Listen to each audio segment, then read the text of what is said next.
If you have constantly struggled with quitting things over and over again, you are not the only one. This is something I've struggled with my entire life, like since the moment I went to school. So here's how to stop quitting everything we start. I used to call myself the queen of abandoned projects. And honestly, I wore that crown hella good. But over the last couple of years, I found several strategies that have definitely helped me overcome my procrastination and start accomplishing a lot of my little goals that I've set up for myself, or at least keep me going long enough to start seeing progress. So if that sounds like something you need to work on, stick around. So let me paint you guys a picture. I, for example, would get into a new hobby. For example, YouTube videos. I went out and bought a camera.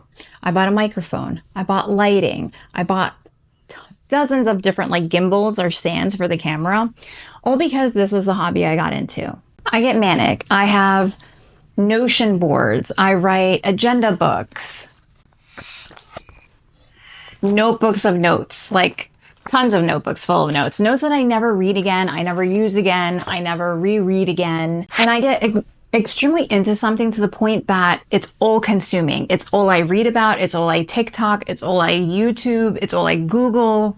And then all of a sudden, boom, I'm done. I move on to the next thing. My brain goes blank. I literally ghost myself. No warning, just poof, disappearing act.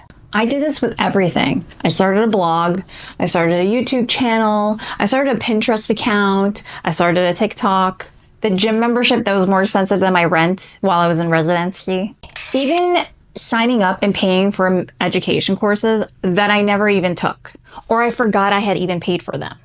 I used to, for the longest time, think there was something really wrong with me. Am I a lost soul? Am I a broken mind? What the hell is going on that this is something that I've repetitively done over and over and over and over again in my life? And then I realized, no, I just have ADHD and I have poor executive function. I'm a dopamine seeking brain.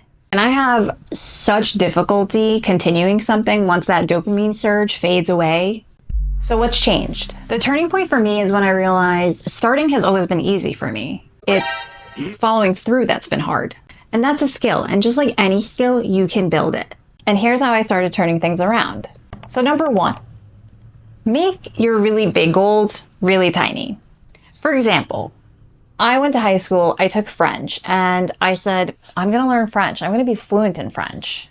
I'm gonna upload all my videos on my YouTube channel, 1 video a week, great editing, and have a 5-year plan.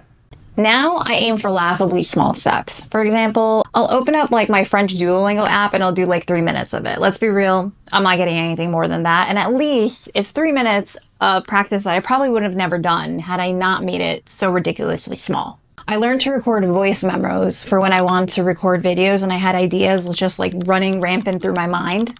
And when I decided I wanted to start working out again, I decided I would go for a 5 to 10 minute walk. Originally, I had aimed to go for 10,000 steps, which I don't know if any of you guys have walked that much, but that takes about 2 hours when you're first starting out. And that was crazy for me. So we aimed for 10 minutes. And now I am actually at my 2-hour, 10,000 step mark. I mean, I don't do it in one shot, but I can definitely do it now. I realized that momentum beats motivation at every single turn. Number 2, I just stopped trying to feel like it. This was huge. I would just wait until I felt like doing something. And guess what? That never happened. Now I've learned to treat my tasks the way I treat brushing my teeth. I just do it because I have to do it.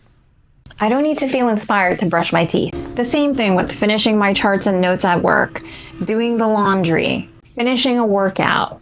This is called behavioral action, which means you just do the behavior and everything follows after, which means act first and feelings follow. My third step, build a system. Don't make it a vibe. It's a system.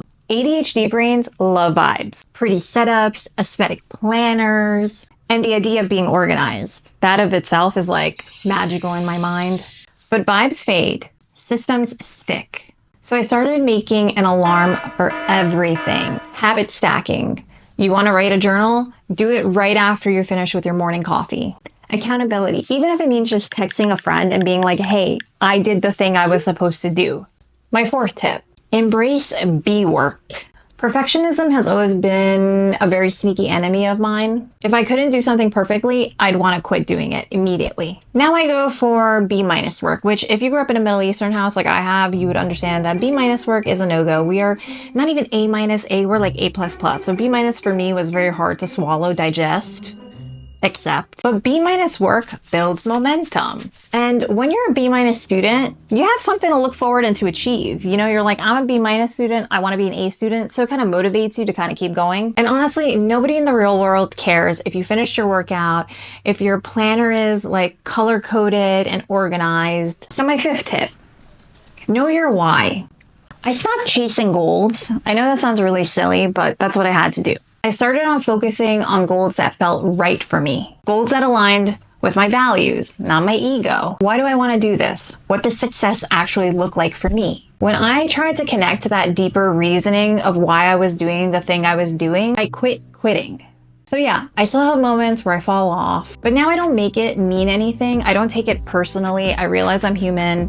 We fall off. The whole thing is trying to get back into the mindset of going back into why you were doing this, what the end goal is. So I just get curious and I realize my system needs adjusting. And if you're a chronic quitter, we need to stop thinking like we're broken, something's wrong with us. You're not. You just need better tools, and I promise it will get better. If this resonates with you, leave some comments in my comment section. Let me know what are some things you guys have all quit that you're finally deciding that you're not gonna quit and you're gonna actually accomplish. And just remember, we're human, we're not perfect, we weren't made to be perfect.